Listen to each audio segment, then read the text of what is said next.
Hello guys! Andito na ulit tayo from Mount Fuji. So nag-tour tayo doon sa Mount Fuji, isang gabi tayo doon. Balik na tayo ulit dito sa Keio Plaza, Tokyo. Nandito na tayo sa Tokyo ulit. So itong unit natin, corner siya.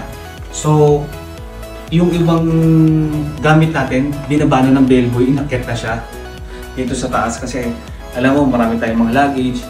Tapos and then, ito, corner unit. So guys, papakita ko sa inyo itong bagong room natin. Pag-i-stay natin ito ng 3 araw may get.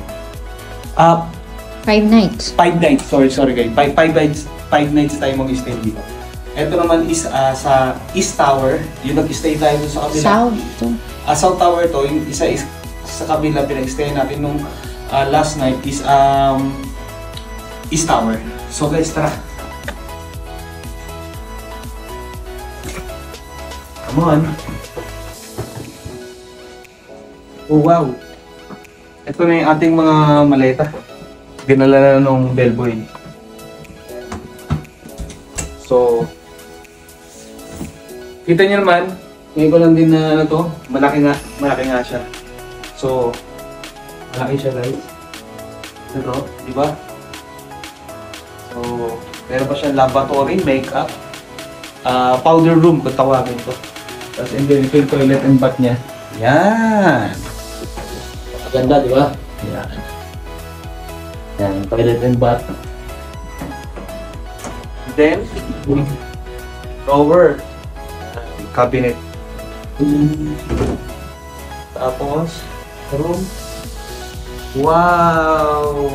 Tama nga, mas maganda yung binigay sa atin. Kasi guys, may mga privileges yan eh. Yung pag-aano natin dito sa Japan.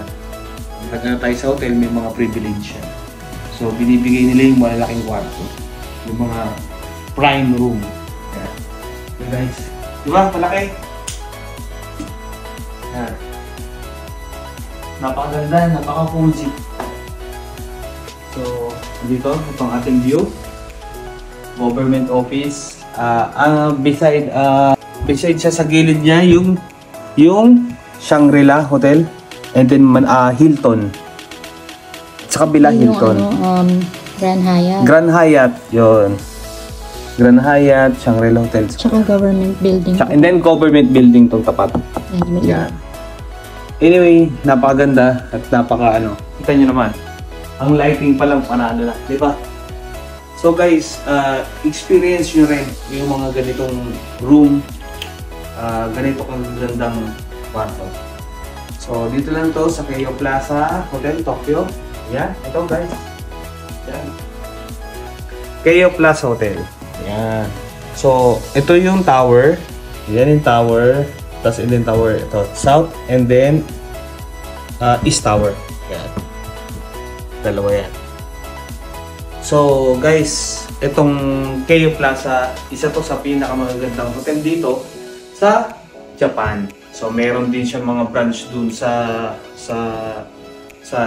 Hokkaido, meron din siya sa Osaka. Meron din siya sa Osaka. Oo, yun. Tapos and then dito sa Tokyo. So guys, stay tuned lang kayo. Marami pa kami papakita sa inyo na mga lugar dito sa Tokyo, sa Japan. So, alam niyo naman, umakyat tayo ng bundok, nabingi tayo sa pag-akyat dahil sobrang taas. So, ito, mag-freshen up naman tayo. Kasi lalabas pa tayo. Kasi lalabas pa tayo guys. Kakain tayo sa labas. Hindi pa tapos ang araw. Hindi pa tapos ang araw kaya sinusulit talaga rito. Sinusulit. And then, shout out sa mga viewers natin. Mga nagko-comment. Sa mga nagko-comment. Thank you. Maraming salamat. Mahal na mahal ko kayo. Lahat kayo may pasalubong sa akin guys. Thank you. I-share ko lang sa inyo para may idea kayo sa ganitong klaseng